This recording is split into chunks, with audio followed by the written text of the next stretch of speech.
In the summer of 1762, a king gave an order no father should ever give. He commanded his own son, the heir to his throne, to climb inside a wooden rice chest.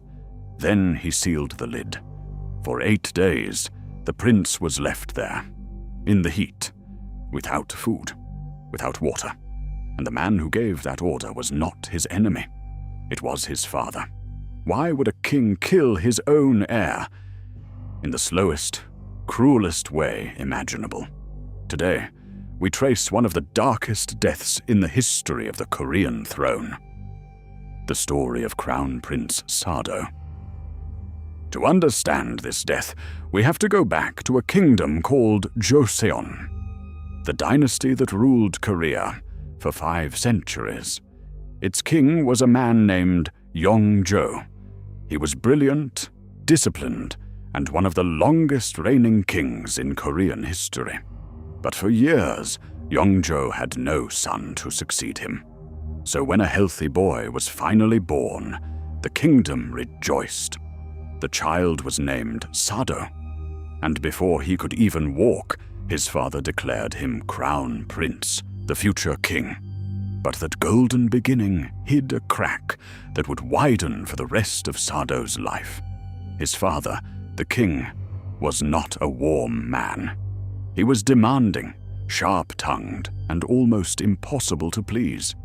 And he had decided, very early, exactly what kind of son the future king of Joseon should be.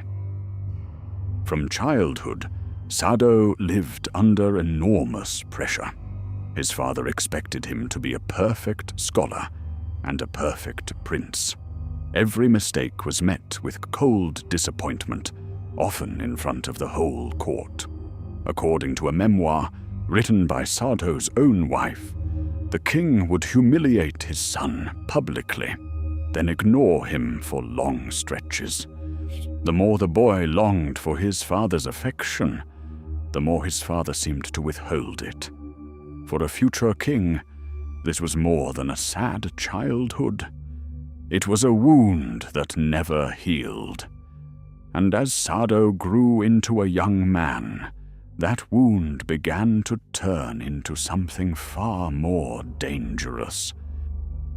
In his 20s, Crown Prince Sado began to change. He was gripped by what the records describe as terror and rage. He became afraid of clothing, of thunder, of his own father. And then, the violence began. According to his wife's memoir, the prince lashed out, striking and even killing palace servants during his episodes. The heir to the throne, the future king, was spiraling into something no one in the palace knew how to stop. Was he mentally ill? Was he broken by years of cruelty? Even today, historians still argue over it. But one thing was certain. Reports of the prince's behavior were reaching his father, the king, and the king was running out of patience. By 1762, King Yongjo had decided his son could not be allowed to take the throne. But he faced a chilling problem. By the law and custom of the court, a king could not simply execute a crown prince like a common criminal.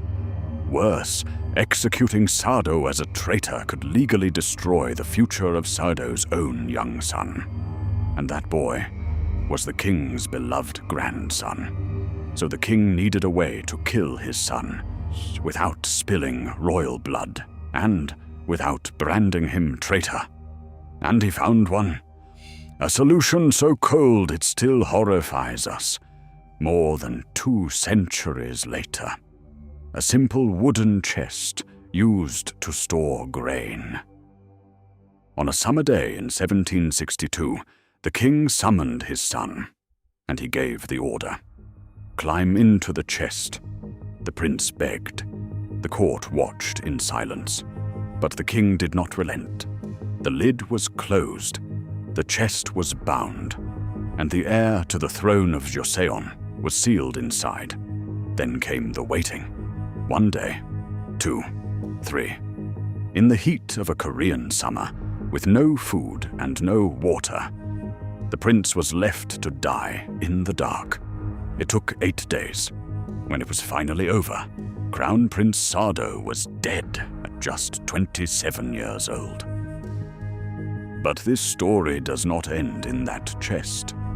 Sado left behind a young son, the king's grandson, and in time, that boy would inherit the throne. He became King Jongjo, remembered today as one of the greatest rulers in Korean history. And he never forgot what had happened to his father.